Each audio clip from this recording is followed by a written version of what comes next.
Good evening and welcome to This Week in Turkey. This week, the United States and Turkey agreed on to create a safe zone in Northeastern Syria. The statements on both sides gave no details on the size of the zone or how it will be policed, but since it was presented by Turkey as a meeting of its demands, the agreement appears to avert, for now at least, a threatened Turkish military operation. Talks between Turkish and US military delegations regarding establishment of a safe zone in the north of Syria were concluded, the ministry said in a joint statement with the US delegation. The delegations agreed on the rapid implementation of initial measures to address Turkey's security concerns, to set up as soon as possible a joint operations center in Turkey to coordinate and manage the establishment of the safe zone together, and the safe zone shall become a peace corridor, and that any additional measures shall be taken for our displaced Syrian brothers to return to their country, the statement added. Turkish Defense Minister Hulusi Akar said on Wednesday that talks with the United States aimed at averting a Turkish military intervention into northern Syria had been positive, according to state-run Anadolu Agency. During talks that began on Monday, Turkey raised all of its security concerns and exchanged views with our interlocutors, the Defense Minister Akar told reporters. Underlining that the meetings were positive and constructive, Akar said, "We gladly observed that our interlocutors approached our views on the Syria safe zone. Our plans on the Syria safe zone and the deployment of our troops in the field have been completed," he said. Turkey wants to cooperate with the US if the two governments can find common grounds in talks, he added. "We would prefer to act together with our American ally. If that isn't possible, we have said multiple times that we will do what is necessary," Akar said.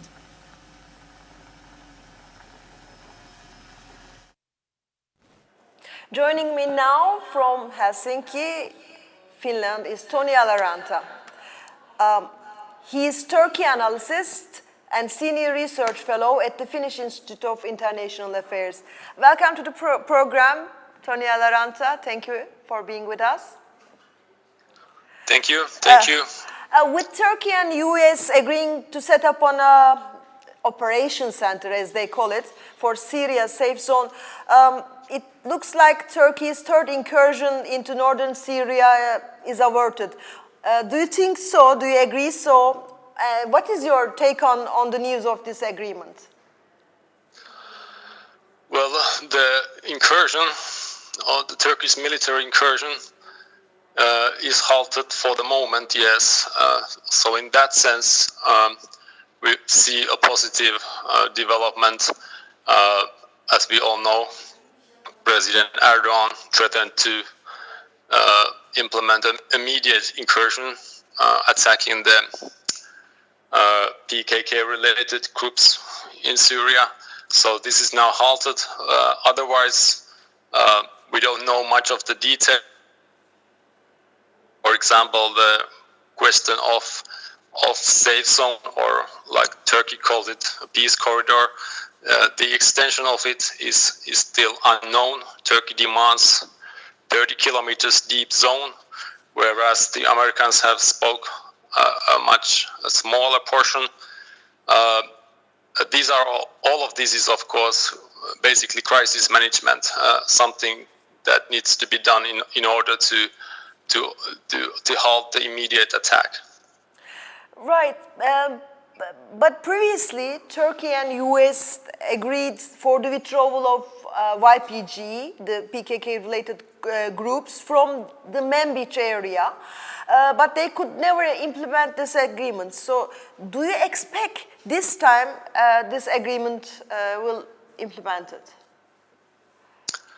I'm more inclined to think that this will turn out to be a similar arrangement than with the Manbij.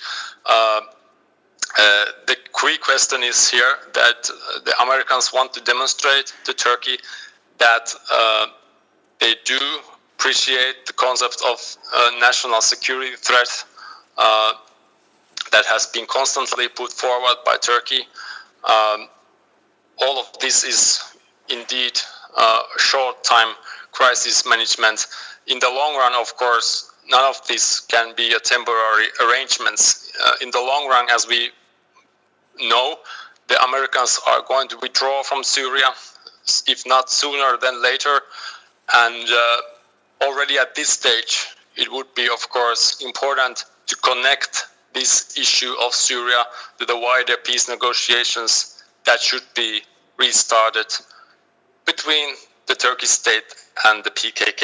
And I think that the recent news that Abdullah Öcalan, the PKK leader, has been allowed to meet with his lawyers again, one could assume that this has something to do with this long-term perspective. I think all the players know this, but at the moment, this is something that is kept behind the scenes. Yes, and could I ask you, I mean, you mentioned that United States respected the national security requirements from the Turkey's perspective. I mean, does the European countries, the Europe, see it as well as you know, national security requirements, or do they see it differently, this standoff between United States and Turkey regarding the northeastern Syria? I think the European countries mainly try to see it in the similar sense. Of course, the EU, for example, is not the player in this game in any of the meaningful sense. It is the Americans who have troops there. They have been training, arming the YPG. The Europeans are mainly following this afar. And of course, in the very fundamental sense, they do understand the concept of national security threat, because they have listed the PKK as a terrorist organization as well. But yeah, the Europeans don't have that kind of role in this. And to come to another point, I think much of this has to do with the internal debate within America, and that the debate is going on in Europe as well, of course, that there seems to be the constant fear that unless these Turkish demands are not somehow listened to, the cooperation with Russia is going to increase even further. This is the argument that one can come across very often. Yeah. Thank you. And I have a question this time regarding maybe the semantics of this agreement. Ankara says that the safe zone would become a peace corridor. Does this choice of wording tell to you anything apart from its positive connotations? Well, these are just slogans thrown in the air because everybody wants to be on the side of peace. This is at least as much offered to Turkish domestic audiences. As we know, if there is anything that major Turkish parties can agree on, is the way they frame the PKK. Otherwise, the opposition, the government are and have been on a completely different page regarding how to proceed in Syria, what to do in Turkish Middle East policy. But the PKK threat is the common card. It is the common language, so to speak. And talking about peace corridor is mainly signaling, of course, to the domestic audiences that where there is a PKK, there cannot be peace, and this is something that Turkish authorities, of course, try to sell to the foreign nations as well. Now I can pass more domestic issue of this week to ask you. The former economy chair of the ruling AK Party, Ali Babacan, released a statement on Thursday and signaling his intention to establish a new political party. Would you expect such a party to become a formidable rival to President Erdogan's party? And how does his credentials look from abroad? Well, yeah, this is very interesting development, and I would say, if I put it in a short way, I would say that before the municipal elections, before what happened in Istanbul, Ankara, I would have answered that no, there is no chance for someone within the AK party even for a major figure like Babacan to actually do anything. But after the elections, the situation is, one could even say, drastically changed, in the sense that we can now see that there is a clear demand for some sort of an alternative. That demand gave CHP, the Republican People's Party, this major victory in the municipal elections. So yeah, from today's perspective, there is definitely some sort of space, some sort of chance for a new center conservative party.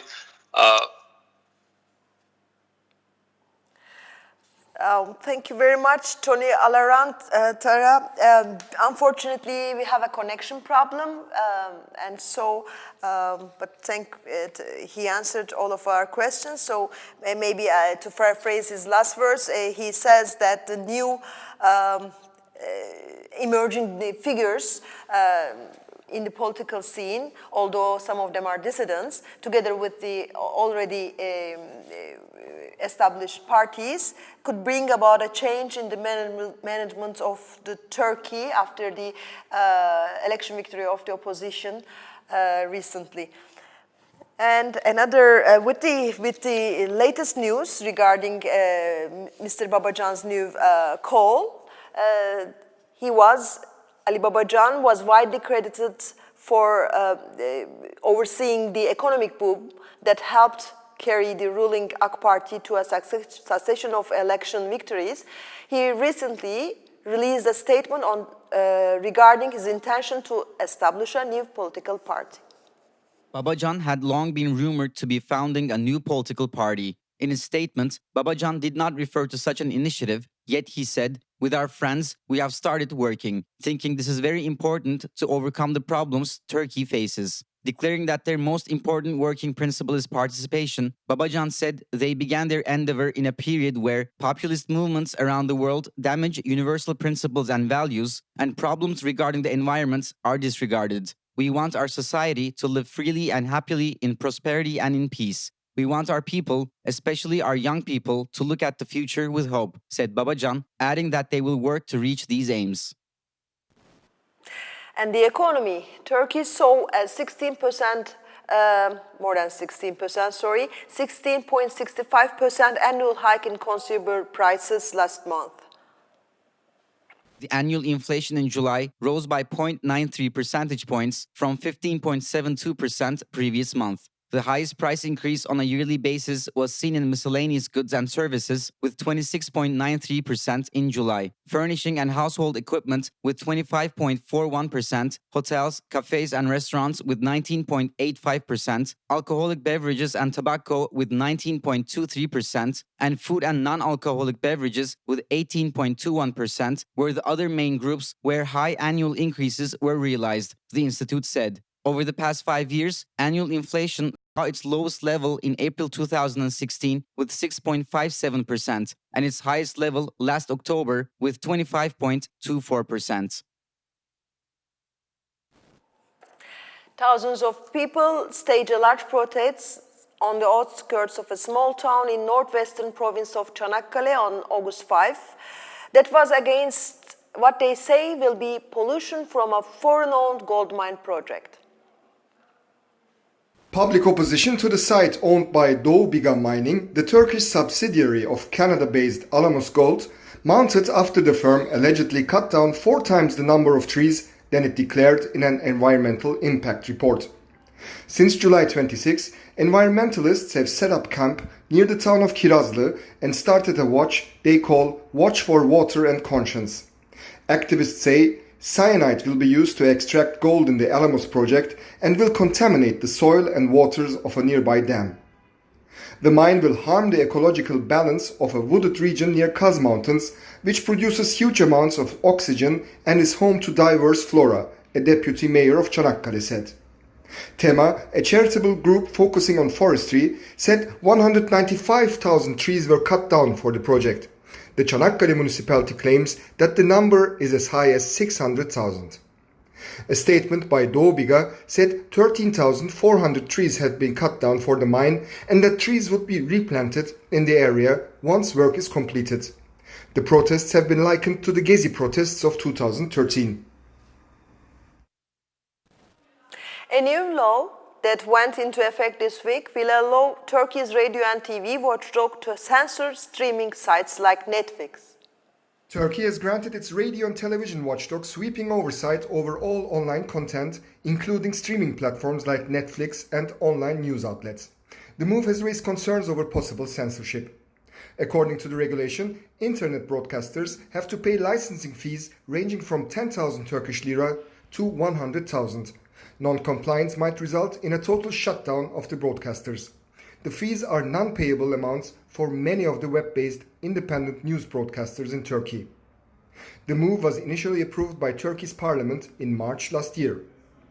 Aside from streaming giant Netflix, other platforms like local streaming websites Puhu TV and Blue TV will be subject to supervision and potential fines or loss of their license. In addition to subscription services like Netflix, free online news outlets which rely on advertising for their revenues will also be subject to the same measures.